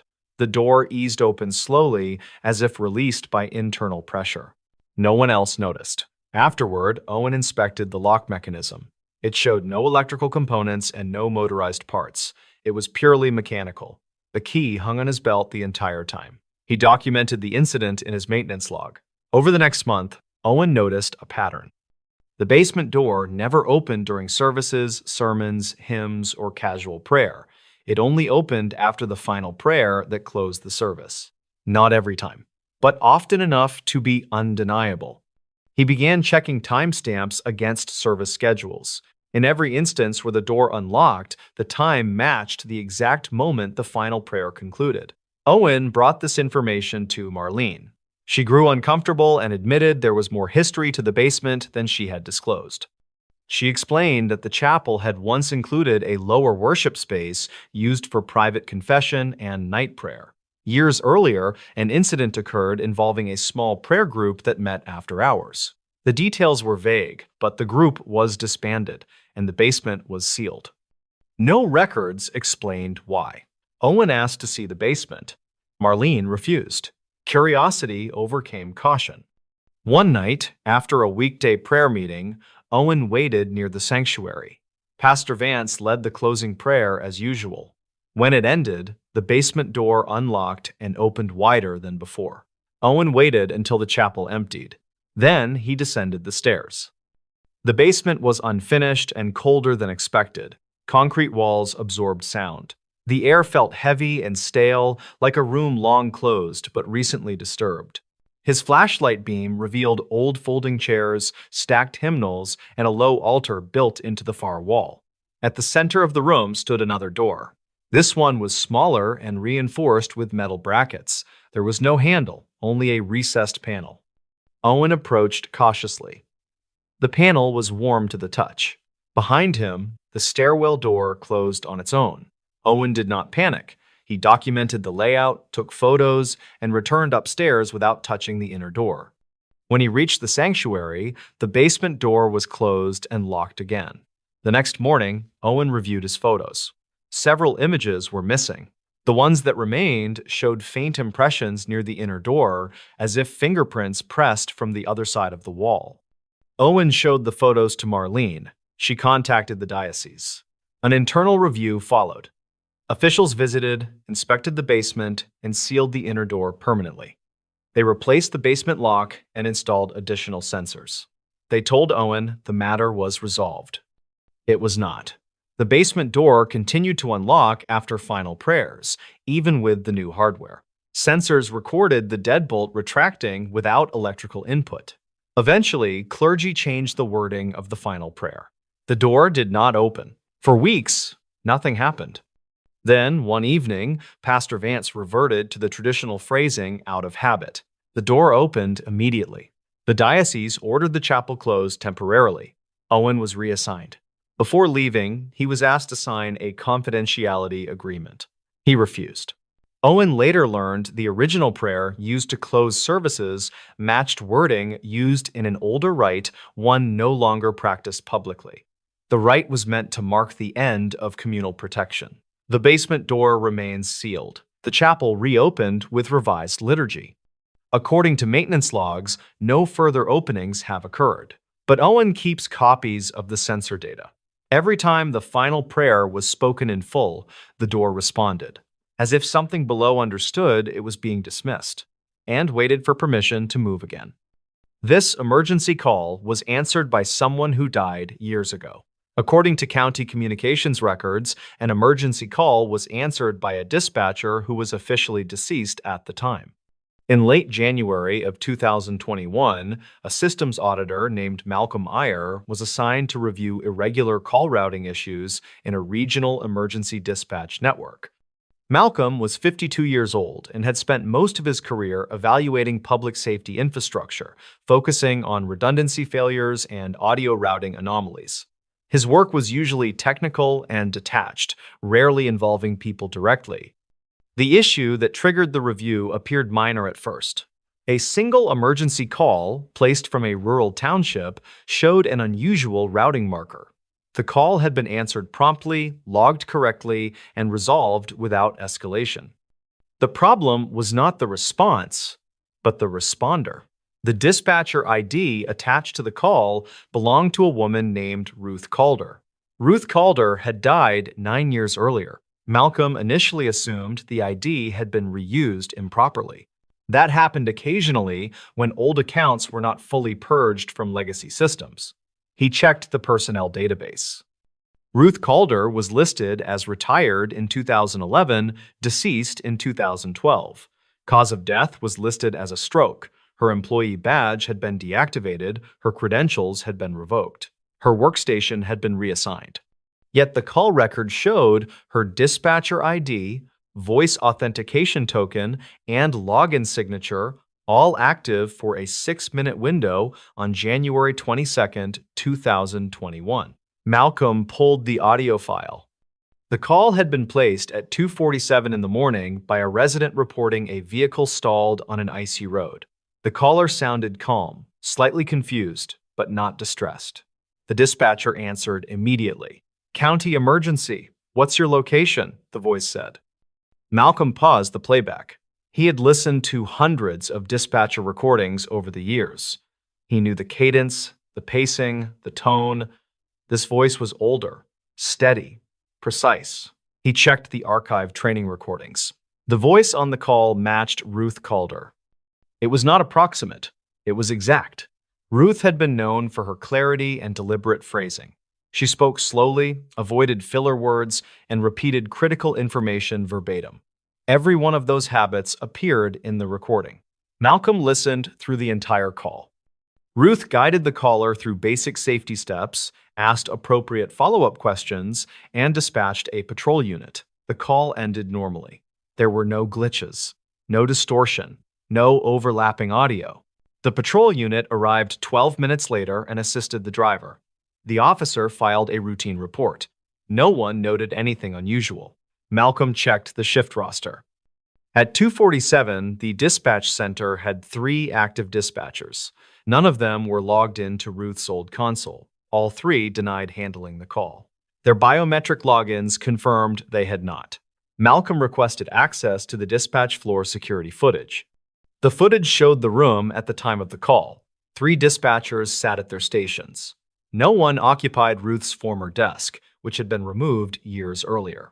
No one appeared to react to the call being answered elsewhere. The audio routing log showed the call had been handled internally, not forwarded, not replayed, not automated. Malcolm escalated the issue to the county communications director. The director authorized a deeper audit but instructed Malcolm not to share the finding widely. Malcolm began searching older records. He found another call. Then, another. Over the past 4 years, there were 7 emergency calls answered by Ruth Calder. All occurred between 2:30 and 3:10 in the morning. All were routine assistance calls. Vehicle issues, welfare checks, 1 medical call involving chest pain. In each case, responders arrived successfully. None of the callers reported anything unusual. Malcolm contacted one of them, a man whose call had occurred 2 years earlier. The man recalled speaking to a calm older woman who sounded like she knew exactly what she was doing. He assumed she was just a dispatcher. Malcolm asked if she had identified herself by name. The man said yes. She said, "This is Ruth, stay with me." That phrase appeared in the audio logs. Malcolm reviewed Ruth Calder's employment history. She had worked dispatch for 26 years. She was respected, methodical, and known for covering overnight shifts during staffing shortages. Coworkers described her as someone who never left a call unfinished. Ruth suffered a fatal stroke at home after retiring. She had not died on duty. Her workstation had been dismantled within weeks. Malcolm examined the technical side. Ruth's dispatcher ID should not have been able to authenticate without biometric input. The system required voice pattern matching and physical console access. Yet the logs showed both had occurred. Malcolm requested a test. With permission, he scheduled a controlled audit during the early morning window. He arranged for a test call to be placed from a secure line at 2:47. At exactly 2:47, the test phone rang. It was answered immediately. "County emergency. What's your location?" the voice said. Malcolm listened from the monitoring room. It was Ruth. The test call was terminated immediately. No dispatch occurred. System logs showed Ruth's ID active for 8 seconds. No console logged the interaction. Malcolm reviewed the security footage. At 2:47, one dispatcher looked up briefly as if hearing something faint through a headset, then returned to her screen. No one else reacted. Malcolm requested the audio file from the test call. It existed. The voice was calm, familiar. Malcolm asked the communications director for permission to interview former staff who had worked with Ruth. One retired dispatcher, a man named Joel Heron, agreed to speak. Joel said something that unsettled Malcolm. He said that after Ruth died, some overnight dispatchers reported hearing her voice faintly through inactive headsets. Short phrases, corrections, reminders. They dismissed it as fatigue. One dispatcher quit after claiming Ruth had answered a call before he could. The incident was never documented. Malcolm reviewed maintenance logs. He found that during the exact minutes when Ruth's calls occurred, the system recorded brief synchronization events. Not errors, not failures. Just alignments where timestamps across servers corrected themselves to match a single reference. That reference was an old backup server retired the year Ruth left. The server had been decommissioned, but not physically destroyed. It sat powered down in storage. Malcolm requested access to the storage facility. When technicians powered the server briefly for inspection, the system log showed one active process. It was a call handling module. The module was named after its creator, R. Calder. The module had been written years earlier as a patch to handle overflow calls during understaffed nights. It used archived audio prompts and decision trees based on Ruth's call handling patterns. It was not designed to answer calls independently, but over time, updates had layered over it. Malcolm realized the module had begun activating during low traffic windows, answering calls before human dispatchers could. It used Ruth's recorded voice, but that explanation did not satisfy all the data. The module should not have been able to authenticate as Ruth. It should not have been able to adapt responses to new situations. It should not have known details not present in scripts. One call from 2020 involved a diabetic emergency. Ruth's voice instructed the caller to check a medication the caller had not mentioned. The instruction was correct. Malcolm asked the communications director to disable the module permanently. The director agreed. The server was wiped. The module was deleted. The following month, another call came in at 2:52. It was answered. "Stay with me," the voice said. This time, the caller hung up. The call log recorded no dispatcher ID. No audio file was saved. The patrol unit arrived anyway, responding to a silent dispatch ping. Malcolm resigned shortly after.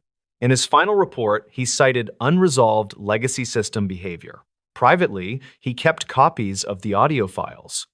They remain the only records of emergency calls calmly answered by someone who had been dead for nearly a decade. Calls that were handled correctly. Calls that helped people. calls answered by someone who, according to every official record, should not have been there at all. The security tape from this bridge is missing one person. According to Transportation Authority records, a security camera recorded a group crossing a bridge, but one confirmed individual never appeared on the footage. In late September of 2019, a structural safety inspector named Darren Holt was assigned to review pedestrian traffic footage from a concrete suspension bridge spanning a narrow river gorge. Darren was 47 years old and worked for a private firm contracted to assess wear patterns, crowd flow, and safety compliance on aging infrastructure. His job usually involved spreadsheets, timestamps, and long hours watching uneventful video.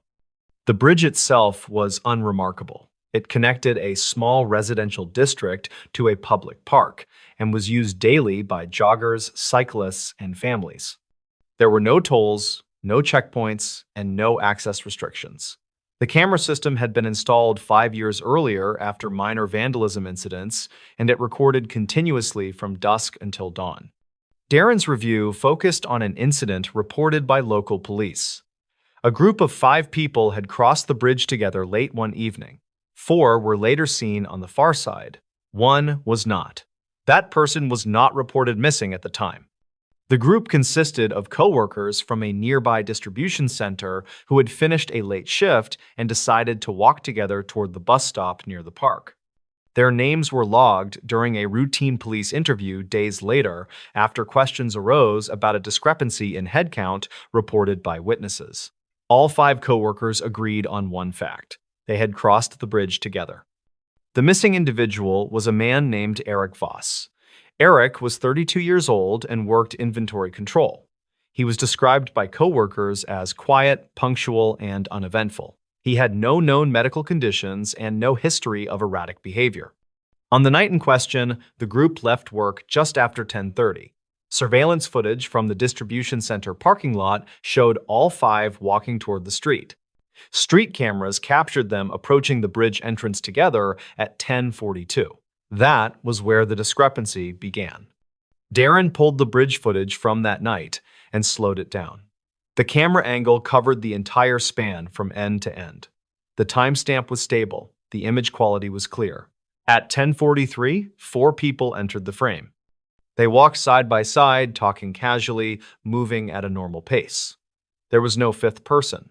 Darren checked the previous frame. At 10:42 and 58 seconds, the same 4 entered view. No one else appeared before or after them for the next 3 minutes.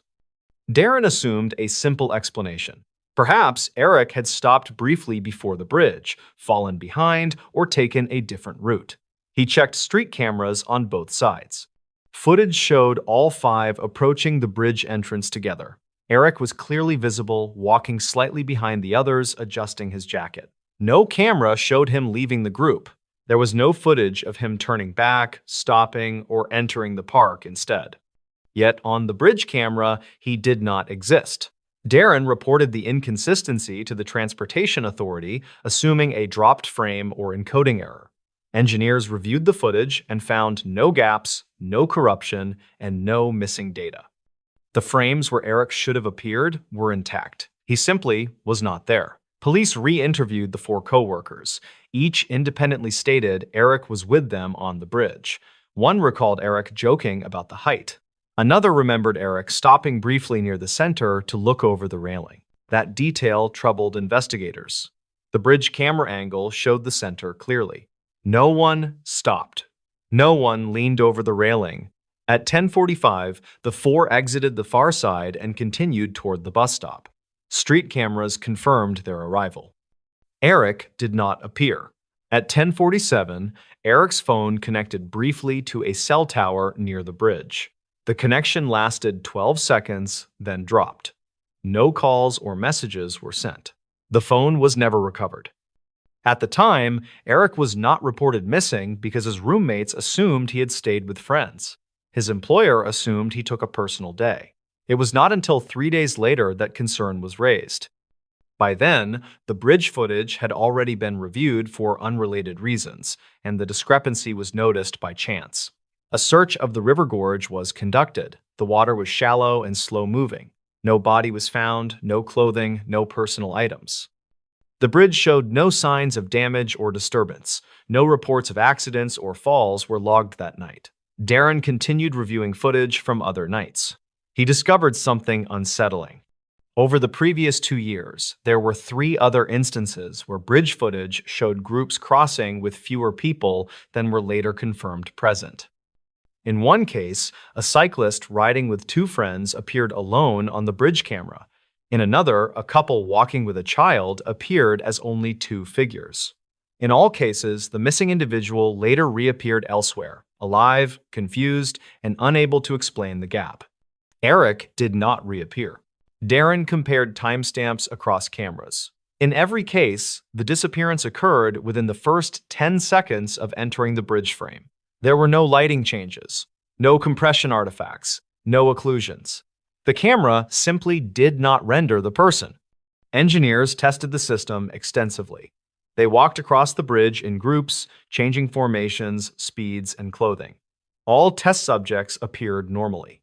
They even replicated Eric's clothing using similar jackets and colors. Nothing reproduced the effect.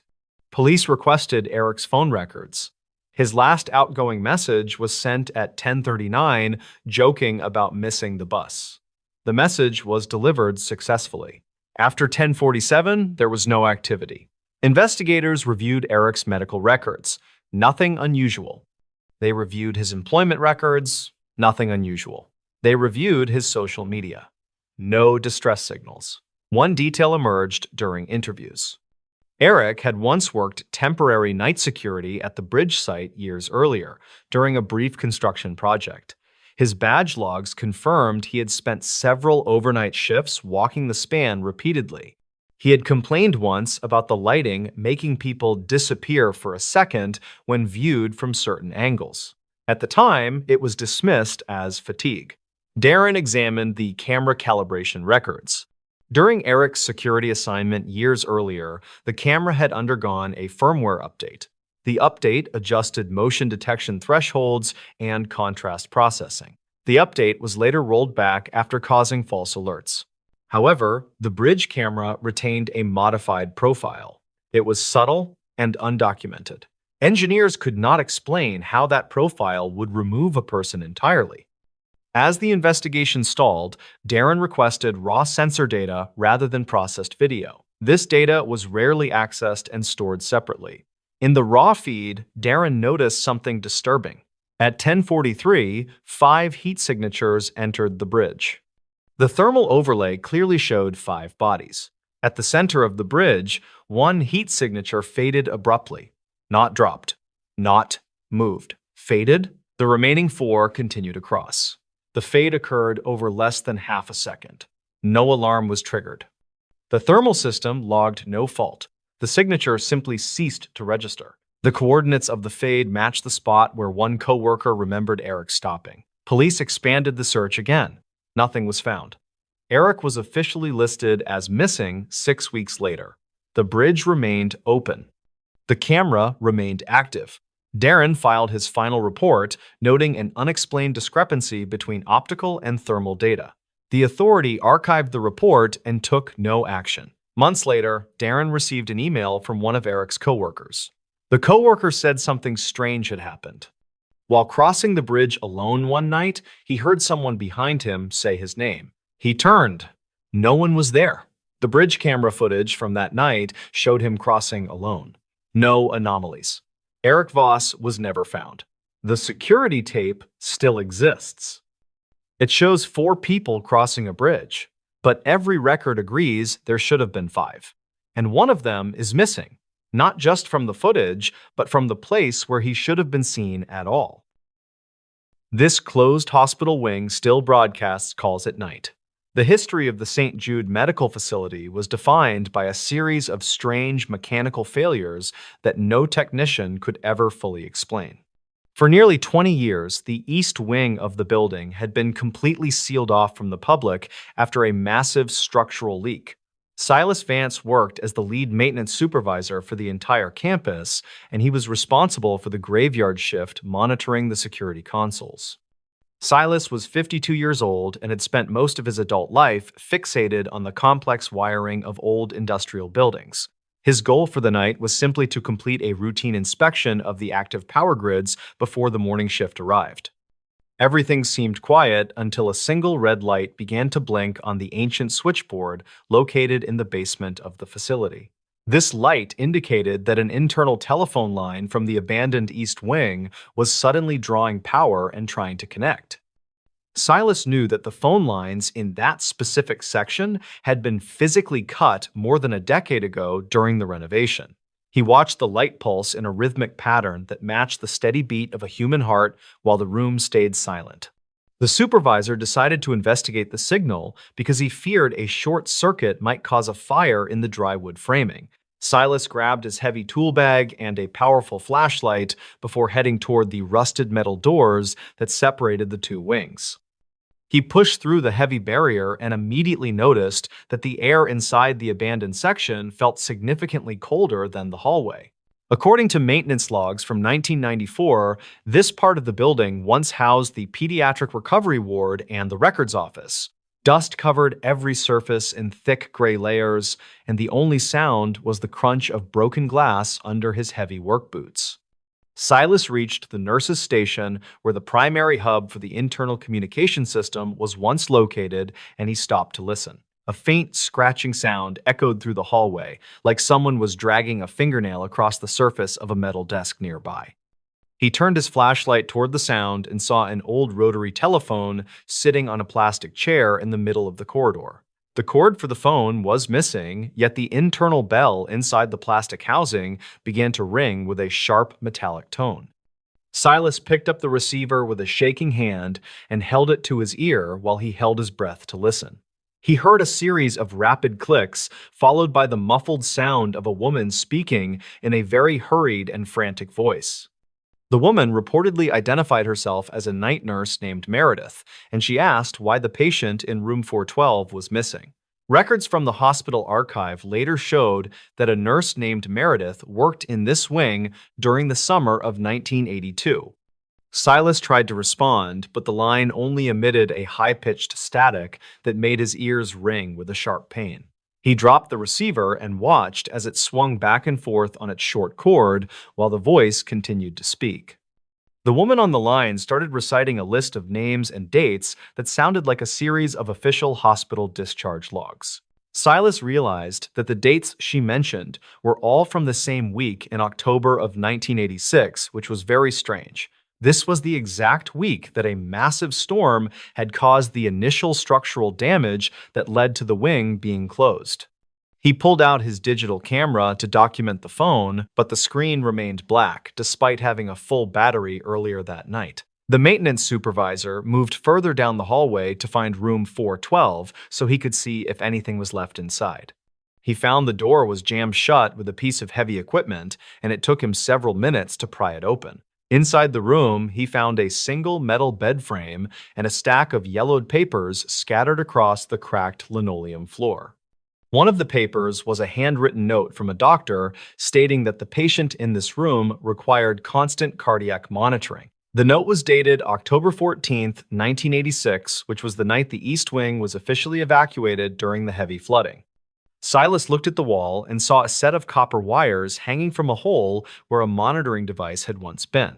He noticed that the copper wires were glowing with a soft blue light that seemed to pulse in time with the static. The sound of the woman's voice suddenly blasted through the building intercom system, and her tone had changed from frantic to very calm. She began to describe the exact outfit that Silas was wearing, including the color of his jacket and the brand of his boots. Silas felt a surge of adrenaline, and he began to back out of the room while keeping his flashlight pointed at the ceiling. He reached the main hallway and saw that all the lights in the abandoned wing were now glowing with a dim orange hue. The intercom system continued to broadcast the voice of the nurse as she described a man standing alone in the dark hallway. Silas realized that the woman was not just a recording, but she was describing his movements in real time as he walked. He ran toward the exit doors, but found that the heavy electronic locks had been engaged from the main security console downstairs. This was impossible because Silas was the only person with the security codes required to lock down the abandoned wing for the night. He pulled out his radio to call the front desk, but the only thing he heard was the sound of his own breathing. The voice on the intercom told him to look behind the desk at the nurse's station if he wanted to find the key. Silas walked back to the station and reached into a small hidden compartment where he found a set of very old brass keys. The keys were labeled with the name of the head administrator who had disappeared shortly after the wing was sealed in the 80s. Silas used the largest key to unlock the emergency exit, and he practically fell out into the cool night air of the courtyard. He looked back at the windows of the East Wing and saw a single light shining from the window of room 412. The local police department later conducted a full sweep of the building, but they found no evidence of any living person inside. They discovered that the telephone Silas had answered was a prop that had never been connected to any functional electrical system or line. Investigators found a series of dispatch logs from 1986 that contained the exact same phrases Silas heard on the intercom. The logs were part of a training exercise that had been recorded, but the playback equipment had been destroyed in the flood. Silas Vance resigned from his position the very next day, and he never returned to the St. Jude Medical Facility for work. The hospital board eventually decided to demolish the East Wing entirely to make room for a new parking structure and modern lab. During the demolition, the construction crew found a hidden room behind the walls of the recovery ward that contained several active microphones. These microphones were connected to a series of hidden speakers that were designed to broadcast audio into the closed wing for testing. However, the power source for these speakers had been disconnected for 30 years, and the wires were completely corroded by the damp. The mystery of how the calls were broadcasted remains a subject of debate among the former staff members who still remember that night. Silas still tells people that he can hear the faint sound of a ringing phone whenever he passes by the empty lot. He believes that some buildings have a way of holding on to the sounds of the past like a needle on a record.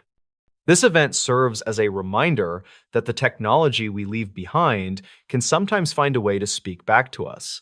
The voicemail found after the hiker was already gone. According to archived dispatch records, a voicemail was logged at the ranger office after the missing hiker was already believed unreachable. In late October of 2012, a seasonal trail technician named Rowan Hale arrived at a remote high-desert forest reserve just after sunrise. Rowan was 34 years old and worked short-term contracts, maintaining trails, signage, and emergency access routes. His assignment that day was routine and clearly documented. He was scheduled to hike a closed maintenance loop, replace 2 damaged markers, photograph erosion zones, then return to his vehicle before nightfall. The reserve covered thousands of acres of broken terrain, with narrow canyons, dry washes, and long ridge lines that interfered with radio signals. Cell service was unreliable and often non-existent beyond the access road. Rowan had worked this reserve twice before and understood the risks. He parked at a locked service gate, signed the trail register with time and destination, and started hiking shortly after 10 that morning. Weather conditions were considered ideal for late October. The sky was clear, winds were light, and no storms were forecast. Temperatures were expected to drop quickly after sunset, but daytime conditions posed no immediate concern. Rowan carried standard gear, including water, a first aid kit, a handheld radio, spare batteries, and a compact camera issued by the reserve. At 1:40 in the afternoon, Rowan missed his first scheduled radio check. That alone did not raise alarms, since terrain often blocked transmission windows. When the second check was missed at 3:40, a supervisor noted the delay in the daily log. By 5:30, with daylight fading, Rowan had still not returned and his truck remained parked at the gate. The situation was upgraded to overdue status, but protocol required waiting until morning unless there was evidence of distress. No emergency transmission had been received, and weather conditions overnight were stable. Search operations were scheduled to begin at first light the following day. Search teams deployed just after sunrise, with 3 rangers and 1 volunteer tracker familiar with the terrain. They followed Rowan's planned loop using the trail register, his work order, and known maintenance points. Boot prints and tool marks confirmed Rowan had replaced the first damaged marker successfully. Photographs on his work camera showed normal progress through early afternoon. The final image on the camera was timestamped at 3:16. It showed a narrow ravine bordered by stone walls and scrub brush. Nothing in the frame suggested danger or urgency. No image after that time was recovered. The camera battery still held a charge when it was later found. Shortly before noon, searchers located Rowan's backpack near a dry wash, roughly 1 mile off the established trail. It was upright, leaned carefully against a rock, not discarded or damaged. Inside were his water bottle, first aid kit, camera, radio, and spare batteries. Nothing appeared broken or disturbed. The radio was powered on, set to the reserve frequency, but emitted no sound. There were no obvious signs of a fall, no blood, and no clear tracks leading away from the site. Wind and loose soil made tracking difficult, but the placement of the pack appeared intentional. Search leaders marked the location and expanded the search radius outward through the canyon system. That evening, after search teams had returned to base, the reserve office phone rang once and stopped. The office was closed, so the system recorded the call automatically. The caller ID showed a blocked number. No one noticed the voicemail at the time, as staff were focused on planning the next day's search. The following morning, a dispatcher reviewing overnight activity discovered the message. It was 43 seconds long. The recording began with heavy breathing, followed by Rowan's voice. He identified himself by name and job title, consistent with emergency training. His speech was strained but coherent. He said he was injured, off-trail, and unable to reach his radio. Midway through the message, Rowan paused and lowered his voice. He said he could hear someone nearby, though he did not specify who. The background audio contained wind and faint movement sounds. Near the end of the recording, a sharp impact noise was heard, followed by silence until the call ended. Dispatch logs showed the voicemail timestamp as October 29, 2012 at 7:12 in the evening. That time was nearly 10 hours after Rowan's last confirmed activity on his camera. It was also well after sunset, when temperatures in the canyon dropped rapidly. Search teams had already cleared the area surrounding the dry wash earlier that afternoon. Rangers replayed the voicemail repeatedly, attempting to identify background noises. Audio technicians later noted a low, irregular tapping sound beneath the wind. It did not match footsteps or known wildlife movement patterns. No additional voices were detected.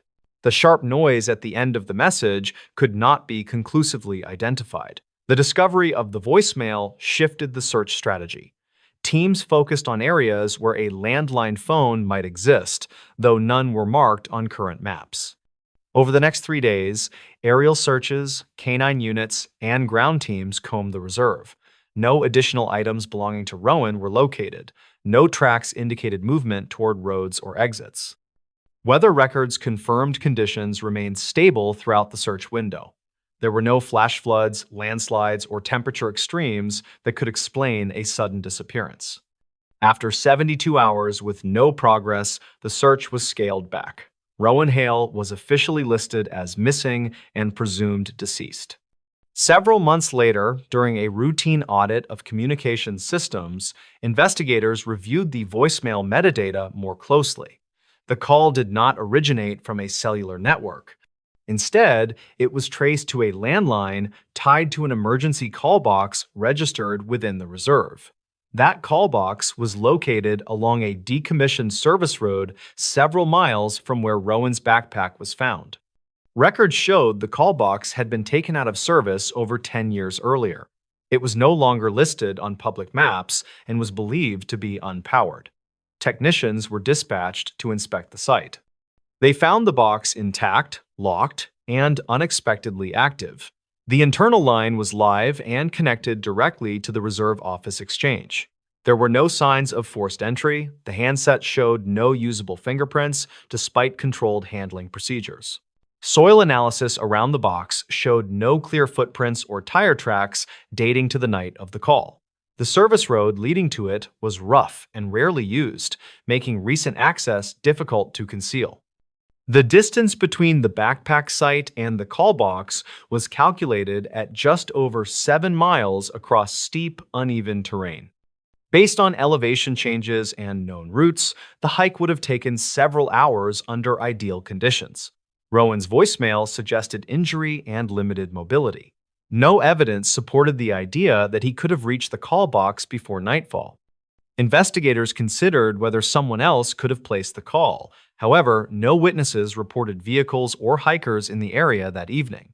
Archived gate logs showed no entries or exits after Rowan's arrival. The reserve was closed to the public that day due to seasonal restrictions. Another anomaly emerged from radio records. At 6:58 that evening, a brief transmission was logged on the reserve frequency. It lasted 2 seconds and contained only static mixed with a faint human exhale. No radio identification signal was attached. All search personnel were accounted for and reported no transmissions at that time. The phone system provider confirmed the voicemail was recorded in real time. There was no delay, buffering, or forwarding issue documented. The landline connected directly to the reserve exchange without passing through cellular infrastructure. The timestamp was considered reliable.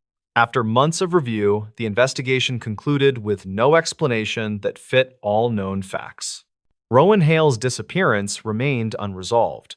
The voicemail was classified as an unexplained communication event linked to a missing person case. The emergency call box was permanently disabled and later removed from internal maps. Years later, the case is still mentioned during ranger training sessions, usually in quieter tones. The voicemail remains archived with its original timestamp and source information. It stands as the only confirmed message from someone who, according to all physical evidence, was already gone. This forest ranger station logged a shift that never happened. According to internal timekeeping records, a full overnight shift was logged at a ranger station that had been locked and empty. In mid-November of 2014, a temporary forest protection officer named Calder Wynn was assigned to a small ranger station deep inside a protected woodland corridor. Calder was 39 years old and had worked rotating contracts, monitoring access roads, checking wildlife cameras, and responding to after-hours alarms. The station was remote, operating with minimal staff and closed to the public during winter months. That week, Calder's role was straightforward. He was scheduled to cover daytime patrols only, documenting fence damage, and updating camera batteries before seasonal closure. Overnight staffing had been suspended weeks earlier due to budget limits. The station was locked every evening at 6, with alarms armed and logs finalized by the last departing ranger. On Tuesday, November 18th, Calder arrived just before 8 in the morning. He unlocked the station, disarmed the alarm, and began his routine checks. Inside, everything appeared normal at first. The lights were off, the heater was cold, and the logbook sat open on the front desk where it had been left the previous afternoon. While reviewing the logbook, Calder noticed something that stopped him. The overnight shift section for the previous night was filled out. A name was signed, arrival and departure times were entered, and routine notes had been written neatly in blue ink. The shift spanned from 6:30 in the evening until 6:15 the next morning. There was only one problem. No overnight shift had been scheduled, and no ranger was assigned to work it. The signature did not belong to any current staff member. It was unfamiliar, but written confidently, without hesitation marks. The notes described uneventful conditions, including temperature checks, generator status, and perimeter walks completed at regular intervals. Each entry matched the format used by trained staff. Calder checked the security panel. The alarm history showed the system had been disarmed at 6:28 the previous evening and rearmed at 6:17 that morning. Those times aligned almost exactly with the logged shift. There were no error codes or forced entry alerts. Assuming a clerical mistake, Calder contacted the regional office by radio. Supervisors confirmed no one had been scheduled overnight, and no authorization had been issued for station access. Maintenance staff also confirmed no work orders required entry during that time. Calder conducted a walkthrough of the station. The kitchen showed signs of use. A coffee mug sat in the sink, still faintly warm. The trash bin contained a used paper towel. The restroom showed fresh water droplets in the sink basin. None of this had been present when the station was locked the prior afternoon. The station's exterior told a similar story. Boot prints circled the building in the frost, forming a consistent patrol path. The prints were clear and evenly spaced, suggesting calm walking rather than hurried movement. Calder followed them until they faded near the tree line.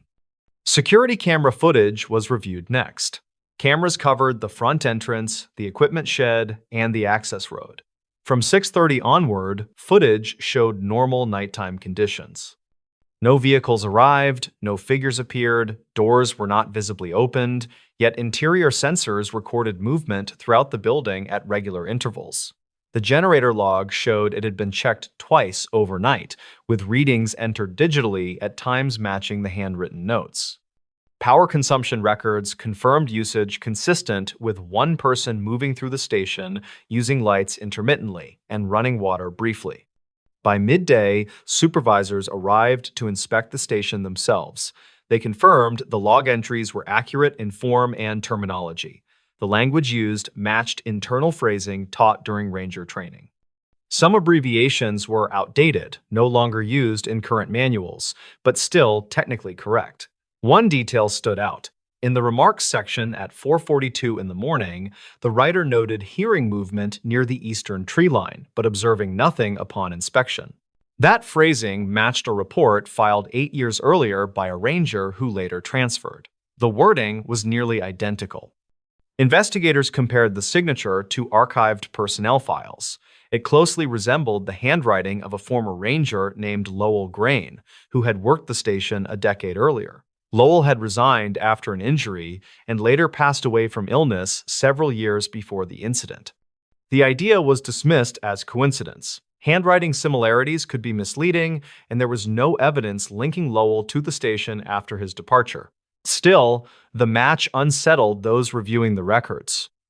Further, anomalies emerged during a deeper systems audit. The keycard used to access the station overnight had been registered to a master credential deactivated years earlier. It should not have functioned. Yet access logs showed it had been used correctly without triggering alerts. At 6:51 that morning, a radio transmission had been logged automatically by the base repeater. It lasted 3 seconds and contained only a single spoken word. The word was indistinct, but analysts believed it was a call sign once assigned to the station, retired after restructuring. No one present at the station that day claimed to have made the transmission. Weather data added another layer of confusion. Temperatures dropped below freezing overnight, yet no condensation or frost patterns inside the station indicated prolonged door openings. Whoever had been inside appeared to move efficiently, closing doors promptly and maintaining internal conditions. By the end of the week, the incident was documented as an unexplained access event. The logbook page was removed and archived. The station's locks were replaced, the alarm system upgraded, and overnight access protocols revised. Despite these changes, no further incidents occurred. No unauthorized access was recorded again. The station remained quiet through the winter season. Years later, during training sessions, instructors occasionally reference the case without naming it directly. They describe it as an example of why logs matter and why systems should never be assumed infallible. The overnight shift remains recorded in the archives, complete with times, notes, and a signature that matches no living staff member. It stands as a documented account of work performed by someone who, according to every schedule and roster, was never there. The photo taken in this motel room shouldn't exist. According to police inventory records, a photograph was logged from a motel room that had been sealed, powered down, and officially unoccupied. In early March of 2015, a regional insurance adjuster named Vaughn Mercer checked into a small roadside motel along a 2-lane highway that cut through farmland and scrub forest. Vaughn was 41 years old and had worked in property claims for nearly 2 decades. His job required constant travel, long drives, and overnight stays in places chosen for convenience rather than comfort. The motel sat several miles outside the nearest town. It catered mostly to truck drivers and seasonal workers, but business had declined sharply. One entire wing was closed for renovations that never fully began. The remaining rooms stayed open, though rarely more than 2 were occupied on a given night. Vaughn arrived just after 8 in the evening. The front desk clerk, a woman in her late 50s, explained that most guests preferred rooms closer to the office, but those were unavailable due to plumbing work. She assigned Vaughn a room at the far end of the ground floor. She hesitated briefly before handing him the key, then added that the room had been cleared earlier that afternoon. Vaughn signed the register, paid in advance, and parked directly outside his door. Security cameras later confirmed his arrival time at 8:12. He carried a single overnight bag, a laptop case, and a folder containing claim documents. No one else arrived or departed in the following hour. The room itself was basic and outdated. The carpet was threadbare, the curtains thin, and the air